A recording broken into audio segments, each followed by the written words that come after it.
All right, guys, I think we're live. I'm not 100% sure. Just waiting for this to display on my secondary screen here. This is the first time I'm doing it from my desktop at home. All right, we're live. It's working, I believe.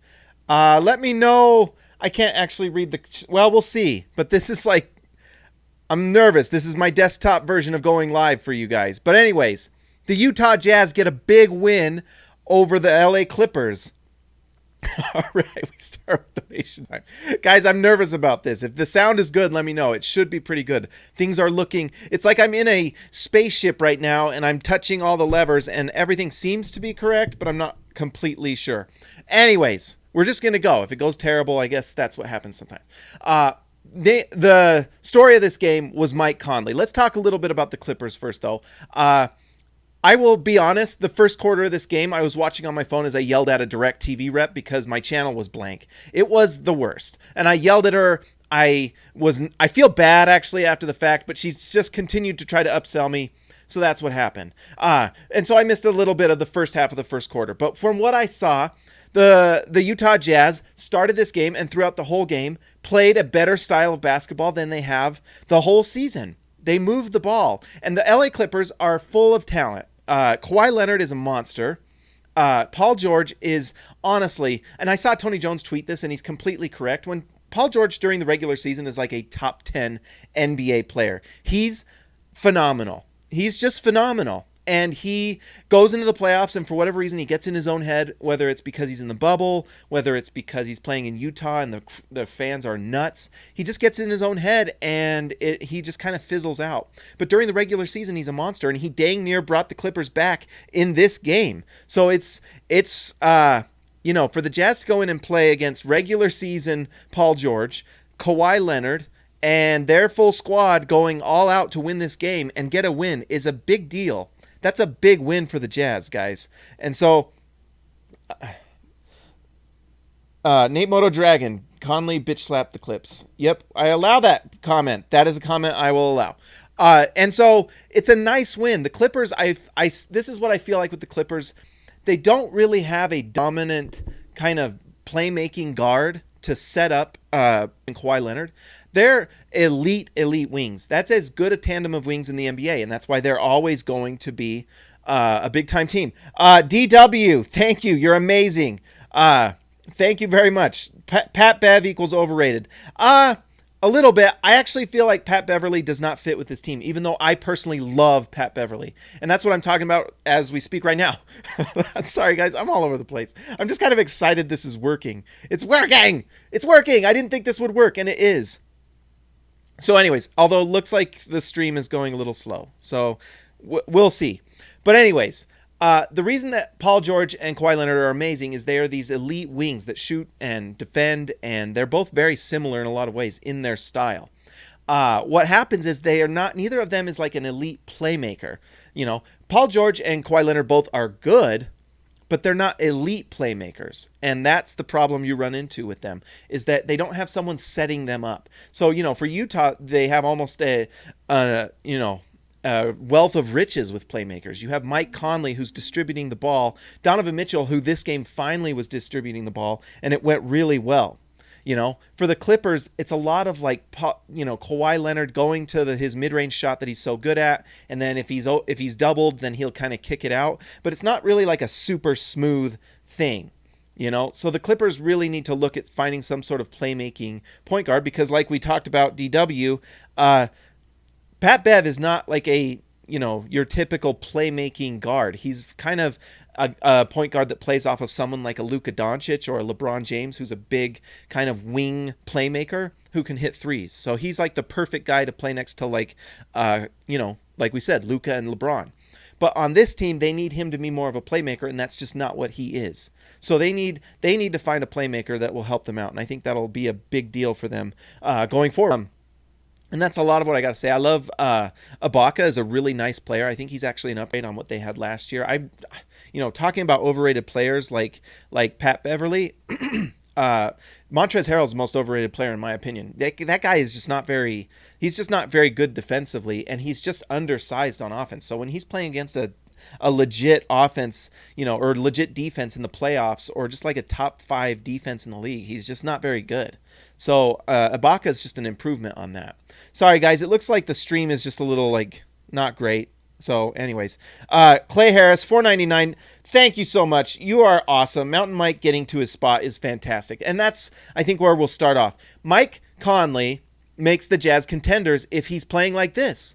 Because this offense is elite with him shooting the ball like this and scoring. And he's been playing like this basically since post-All-Star break last season. And it's just continued. He's figured it out. I don't know what happened with him before then. I know there was an injury. He started off the season. I think getting traded from Memphis was, a tough thing for him. And so he's figured it out. He looks calm.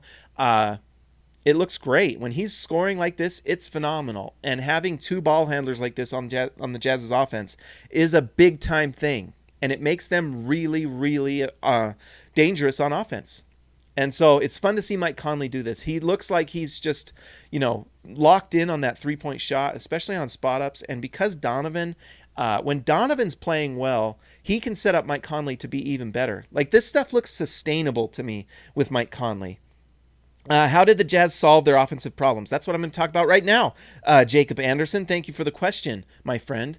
Donovan Mitchell, really good things happen when he drives to the rim and kicks it out because he engulfs the defense. Tonight could have been a big-time story just like the last 3 or 4 games where Donovan just tried to ISO on Kawhi, and he didn't do it.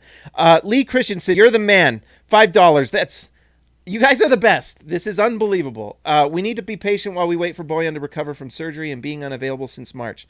Jazz will be amazing when Bojan has recovered. Yeah, Bojan was terrible tonight, and the Jazz had a they handled the Clippers pretty well. Imagine if Bojan was shooting 40% from 3. I mean, that tells you how good this Jazz team can be. My worry with Bojan is I really, really hope he's recovering from surgery still and hasn't re-injured it. Like, I hope when he got his wrist hit the other day, it didn't do something, That makes me very nervous because Bojan's shooting is a big deal, and it makes this offense just sing. And if he's not, that sucks. But it looks like they're keeping him in the game, so let's just hope he's okay. Thank you, Lee. You're amazing. But like I was saying, Donovan Mitchell, when he's playmaking, is phenomenal, and it makes everything better. It makes everything amazing. When he drives to the rim and kicks out to shooters, I mean, go watch. I can't do it now, thanks DirecTV. I'm going to have to go and wait 3 days to rewatch this game. Guys, by the way, I'm a weirdo. I'll watch these games multiple times. But watch Donovan Mitchell drive to the hoop every single time. Good things happen. Like at the end of the game, he had that corner 3, but it was contested. And you could see him pull up, and then he drives past. And what happens? He goes to the rim, draws a defender, kicks it out, and who does he hit it to? Mike Conley, who hit the corner 3. And that really was a monster bucket. The other guy we've got to talk about, guys, and he's not getting enough credit. And tonight he was in foul trouble. Also, Derek Favors, by the way, just to take this moment to shout out Derek Favors, who... I don't care what any of these national guys say. Picking up Derek Favors to back up Rudy was a big deal. Because we don't win this game if Derek Favors doesn't play. It's Tony Bradley. And Derek Favors was monster. But the guy you've got to give credit to, and the reason the Jazz are even 3-2 outside of Mike Conley, is Rudy Gobert. Rudy Gobert has been a monster. And what I love so much about Rudy Gobert is he's not trying to do more than what he is capable of. He's just doing what he's great at. And that's what's made the Jazz so nice this season. It's been so nice to see Rudy just do what he does and not feel this pressure to go above and beyond what he is. He does not need to. He's the best defender in the NBA. He's a 2-time DPOY. Honestly, he should be 3-time because that year they gave it to Kawhi when he was out for like 25 games was garbage. It should have been Rudy Gobert. So he should be 3-time DPOY. He didn't really earn it last year, but I think this year he has a big old chance to get it because he is going to put this Jazz team over the top. And now if the Jazz can take this win like they had tonight and they can roll and start, this 7-game road trip, which I don't believe is against a lot of really tough teams. I mean, I'll have to look. You can let me know in the comments. But they can go and roll off 5 or 6 wins and all of a sudden be a top 3 team in the West. They can still be that. Yeah, this start sucked, but I think a win like tonight where Donovan Mitchell realizes that, hey, I don't have to score 26 points and make incredibly difficult shots for us to win the game. I don't have to do that.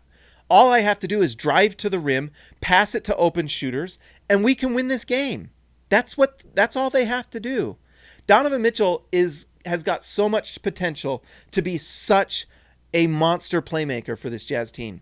And really, he has a chance to become a top 15 player. And here's how he'll do it. Here's the secret. For all of you watching, all of you viewers right now, super chat people, you're the best. Donovan Mitchell can become a top 15 player by driving to the rim like this. But not with his scoring, with his kicking the ball out. Because what that does is give Donovan Mitchell multiple options. And if he can get to the level where he drives to the rim and it's a constant threat that he'll kick the ball out, it will open up lanes for him. But the thing that will get him to a top 15 player status is getting to the foul line. And that's why Donovan Mitchell was so dominant in the playoffs. People talk about his 35-point per game scoring, but they don't talk about the fact that some of those games he was shooting like 12 to 14 free throws because he was driving to the rim at an incredible rate, rising above on these defenders, and he was either cramming it on them or forcing them to put him at the line. And that was where the points were coming. So if Donovan can get to the rim and use his athleticism, go up against these bigs and either get fouled, like force the referees, these moron referees who can't get out of the way of players on the court, apparently, if he can get to the rim and get these foul calls, he'll get his buckets and he will get them at a super efficient rate. And guess what? If he can improve his vision so that when he drives, he either this is what makes Harden so good. And people don't, I'm not a big Harden fan, but the reason Harden is so good is because his ability to do three simple things when he drives to the rim. It's three things. It's either score the ball, go up and get fouled, or pass to an open three-point shooter. That's all Harden does. But his decision-making is so quick, and it is always the right decision. Always. That he's just incredibly difficult to guard. If Donovan can do those three things when he goes to the rim, and I know he's undersized, that's why it's more difficult. So he's going to he probably has to do his own version of it, a little more crafty, Chris Paul-esque thing. But if he can do those things, then he can become that level of player, all NBA, all-star every single year.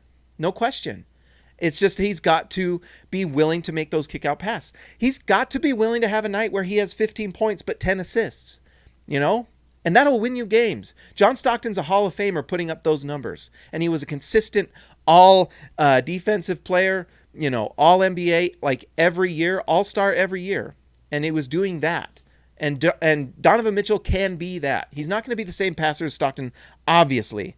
But yes, he can do those things and he can get to that level. That's what I'm hoping for. It's asking a lot. People think Harden is all Harden is drawing fouls. No, it's that three decision thing where you go to the rim and you make the right choice out of those three every time. It's not that difficult. It's difficult. I shouldn't say it's not difficult. It's really hard, but it's also simple. It's difficult in its simplicity, if that makes sense. I don't know. Let's see. But in all seriousness, you can't ask that of Donovan. He's smaller than James by 4 inches, so that's why he has to resort to shooting more often. He has also played shooting guard in college. Yeah, but that's the evolution he's got to make. It just is. Because we've seen what happens when Donovan Mitchell is just pure scoring guard. He's basically Bradley Beal. And Bradley Beal's a nice player and a nice scorer and 3-level scorer just like Donovan. But Bradley Beal isn't leading you to a championship, and he didn't make the All-Star team last year. Just a fact. You can score buckets, and Donovan can definitely do that, but Donovan needs to be more of a playmaker if the Jazz want to win a title. That's what it comes down to. And that's kind of just what happens with these teams, guys. Like, to win a title, you have to have players evolve into something that transcends. You just have to. Even Karl Malone did that. Kawhi Leonard has transcended by just developing that jump shot. That was his difficult thing he had to do. LeBron James, when he came in the league, was just a physical marvel, and he just kind of slowly evolved. He's still evolving to this day. The great players do that. You have to evolve. You can't just say, this is what I am, and this is the box I stay in. You have to evolve. So that's where we're at. Guys, I hope that the stream is going relatively well. But that's my thoughts on Donovan. And to just get back onto what Rudy Gobert is doing, Rudy Gobert needs to just be Rudy Gobert, and he needs to be happy with that. And I think that that's what he's doing. He got his contract, and so now he doesn't have to worry about like getting a post, this post game. And tonight, guess what? He had a nice little post move. He got the ball a couple times, actually 2 big ones, and one was a dagger that ended the game. But when he's near the rim, he just uses his size to score. But Rudy doesn't have to feel like he has to impose himself on offense. He can just take what comes to him. If Rudy Gobert averages 14 and 12 and is the best defensive player in the year, that's a player that will take the Jazz very far in the playoffs and a top 3 seed in the Western Conference. And it's great. So tonight, big win for the Utah Jazz. Nice stuff from Jordan Clarkson. Joe Ingles looked great tonight. Just some side notes. Joe Ingles as a playmaker is looking really good on that bench, and it feels like Joe Ingles is kind of figuring out what he needs to be, and just shows why Derek Favors was a big deal, because if signing Derek Favors to that deal unlocks Joe Ingles for you, that's all that makes it really worth it. Conley is looking like how we expected him to be last year. It's great. Matt Christensen. Yes, I agree. Robert Hall, comeback Conley. That's a better nickname than Mountain Mike, although I don't mind Mountain Mike. Some people don't like Mountain Mike. I like Mountain Mike. Jordan won ship in 7th year. Donovan still got time. Yeah, and if Donovan wins one title in Utah to me is like 2 or 3 titles in LA. It's like, I mean, people remember the Dirk Nowitzki title in Dallas as much as they, remember LeBron James's 4 titles. They just matter more. You're just in a market that doesn't win. And if you can get a title in Toronto, I mean, that's what's vaunted Kawhi Leonard to like elite status. He won a title in Toronto, expansion Toronto, and they won a title.